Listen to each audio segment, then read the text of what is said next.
There's big news today out of the US Federal Reserve. That's right. Chairman Jerome Money Printing Powell shocked stock market and stock investors today with the announcement that interest rates may subside in the coming months.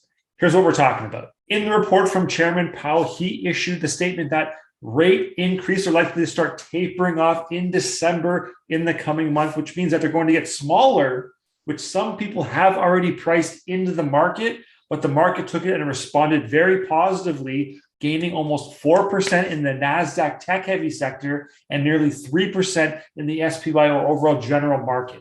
This is a good thing for the stock market and for business and the economy in general, just because it means that they are thinking about them being the US Federal Reserve, about loosening the monetary policy. And hopefully, if the amount of interest rate hikes and the severity start to decline, that means they're thinking about potentially pausing those rate hikes and kind of settling in and seeing what their effects are on the overall broader economy. Keep in mind, though, that Jerome Powell also stated in this report that they're going to have to assess the effects that their rate hikes have had on inflation. And by no means is the economic tightening done up to this point. So what this means as investors, that we have to be cognizant and wary that if the rate hike comes in at a half basis point, which was still lower than last time in November at 3/4 of a basis point. If it comes at half basis point, that means there's still a little bit of work to be done. But if it comes in at 1/4 of a basis point, that's going to be a very good indication from the market perspective that things are kind of easing off and there could potentially be a stoppage in rate hikes very soon in early 2023. However, if we get that half a percentage point increase in December now,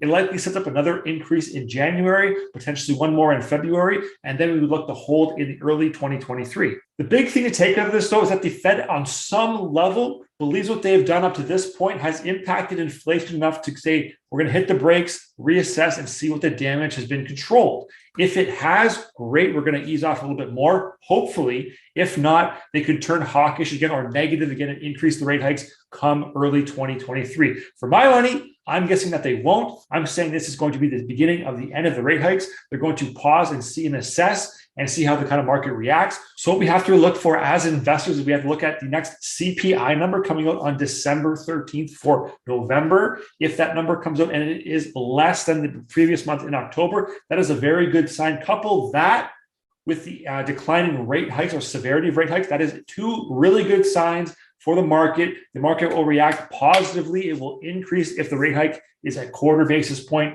or a half point and the CPI number is good and lowering down. That means their effect on the market is working, that inflation is kind of slowing down as well, and the market doesn't have to be as aggressive with their rate hike. So things to look forward to. Again, December 13th, that becomes the key date for the next kind of evolution of this market. I expect a little mini bull run up to that date. Make sure you understand what's going on with CPI, and I will catch you guys on the next one.